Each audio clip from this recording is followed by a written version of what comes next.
Uji materi batas minimal usia calon presiden dan calon wakil presiden dalam Undang-Undang Nomor 7 Tahun 2017 tentang Pemilu terus mengalir di Mahkamah Konstitusi. Di balik permohonan uji materi ini, sejumlah kalangan menduga hal ini menjadi salah satu cara dari Partai Gerindra untuk bisa mengusung putra sulung Presiden Joko Widodo, Gibran Rakabuming Raka, sebagai calon wakil presiden mendampingi Prabowo Subianto demi bertarung di kontestasi pemilihan presiden 2024.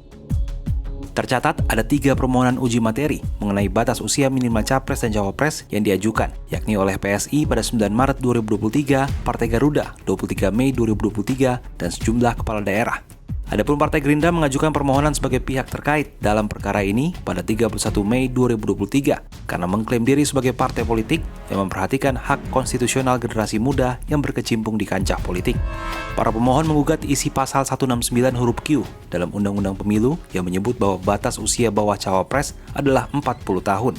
Para pemohon menganggap persyaratan usia cawapres 40 tahun merupakan ketentuan yang diskriminatif terhadap golongan muda. Karena itu, para pemohon meminta MK menyatakan pasal 168 huruf Q Undang-Undang Pemilu tidak memiliki kekuatan hukum mengikat. Di antara pemohon, Partai Gerindra disebut-sebut menjadi penggugat yang paling getol meminta MK mengabulkan uji materi batas usia Capres dan Cawapres. Salah satunya diungkapkan Wakil Ketua Umum Partai Gerindra, Habibur Rahman, yang hadir sebagai kuasa DPR RI di MK dalam sidang uji materi pada 1 Agustus 2023. Habibur Rahman banyak memberi contoh negara-negara yang menerapkan batas usia pemimpin negara yang di bawah 40 tahun. Contohnya Amerika Serikat, Brazil, Rusia, India, dan Portugal. Karena ada konstitusi pasal 28D yang mengatur bahwa setiap warga negara berhak untuk berpartisipasi dalam pemerintahan. Berpartisipasi itu adalah baik menggunakan hak pilih untuk memilih maupun menggunakan hak untuk dipilih. Terkait uji materi batas usia Capres dan Cawapres yang diajukan partai politik mendekati kontestasi Pilpres 2024, Kepala Departemen Politik dan Perubahan Sosial CSIS Arya Fernandes mengungkapkan adanya kepentingan politik dari parpol, terutama Gerindra, terkait Pilpres 2024. Salah satunya dinamika penjaringan bakal Cawapres pendamping Prabowo yang hingga kini belum ditentukan. Apalagi sejumlah kandidat bakal Cawapres Prabowo, diantaranya Ketua Umum PKB Muhaimin Iskandar dan Menteri BUMN Erick Thohir yang disodorkan oleh PAN dianggap belum memenuhi ekspektasi membantu pemenangan Prabowo dalam kontestasi Pilpres 2024. Tidak heran, muncul alternatif kandidat bakal Cawapres lain untuk mendampingi Prabowo, diantaranya putra sulung Presiden Joko Widodo, Gibran Rakabuming Raka. Ya, saya kira saya sependapat ya. Jadi selain ingin mendulang suara di Jawa Tengah, ya dengan mengusung Pak Gibran, ya mendapatkan dukungan penuh dari Pak Jokowi juga dan basis-basis PD Perjuangan, tentu juga faktor yang terakhir itu adalah ingin mendulang suara dari pemilih muda yang jumlahnya cukup besar dan kita memprediksi pemilih yang berusia di bawah 40 tahun itu jumlahnya mendekati angka 60%. Ya. Nah, sosok Gibran mungkin dianggap mewakili aspirasi muda gitu. Meski demikian, dengan usia yang baru menginjak 35 tahun, Gibran belum bisa memenuhi syarat batas minimum usia Cawapres, yakni 40 tahun.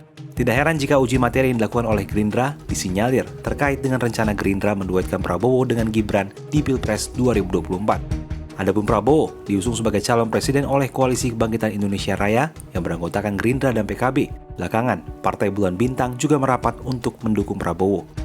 Belakangan, Prabowo dan Gibran beberapa kali sempat menunjukkan kedekatan. Terbaru keduanya bertemu pada Rabu 9 Agustus di Surakarta saat Prabowo melakukan kegiatan di kota itu. Prabowo dan Gibran bahkan berangkat menuju lokasi kegiatan dengan menggunakan mobil yang sama. Dalam keterangannya, Prabowo pun mengungkapkan terbukanya peluang bagi Gibran untuk mendampinginya sebagai bakal cawapres. Saya kira sebagai tokoh ya pasti. Sebagai tokoh ya pasti ya semua diperhitungkan. Ya. Berarti ini Mas Gibran juga diperhitungkan masuk dalam bursa cawapres Bapak ya? Yang penting bagaimana rakyat, saya kira itu yang paling penting. Nama Gibran memang belakangan menjadi magnet politik. Tak hanya Prabowo, 2 bakal capres lainnya, yakni Ganjar Pranowo dan Anies Baswedan, juga diketahui kerap bertemu dengan Gibran saat melakukan kunjungan ke Surakarta. Bahkan PDIP sendiri telah meminta Gibran untuk mendampingi Ganjar saat melakukan safari politik di akhir pekan. Sementara Anies tercatat pernah bertemu Gibran saat mengunjungi Surakarta pada Februari 2023. Namun Gibran sendiri hingga saat ini belum memutuskan apakah akan maju sebagai bakal cawapres. Kita tunggu saja putusannya dari MK ya. Itu. Dan sekali lagi saya harus banyak belajar. Saya baru 2 tahun memimpin Solo, masih banyak kurangnya, masih banyak PR-nya. Selain menjadi salah satu tokoh kepala daerah muda, persona Gibran sebagai putra Presiden Joko Widodo tak bisa ditampik memiliki daya tarik sekaligus daya tawar tinggi, baik dari sisi politik maupun dukungan rakyat. Hal ini tak lepas dari besarnya dukungan rakyat terhadap Jokowi yang memerintah Republik ini selama 2 periode sejak 2014. Mengacu jejak pendapat Litbang Kompas, pada 29 April hingga 10 Mei 2023, kepuasan publik terhadap kinerja pemerintahan Presiden Jokowi dan Wakil Presiden Ma'ruf Amin berada di angka 70,1%. Setara Institut dalam siaran persnya mengkritisi langkah MK yang tetap melanjutkan persidangan pengujian pasal 169 huruf Q Undang-Undang Pemilu. Sebab apabila mengacu pada putusan sebelumnya, MK sudah bisa memutus pengujian konstitusionalis batas usia minimal Capres-Cawapres sejak sidang pemeriksaan pendahuluan. Sebab uji materi batas usia minimal tersebut bukanlah isu konstitusional, sehingga sejak awal harus dinyatakan tidak dapat diterima.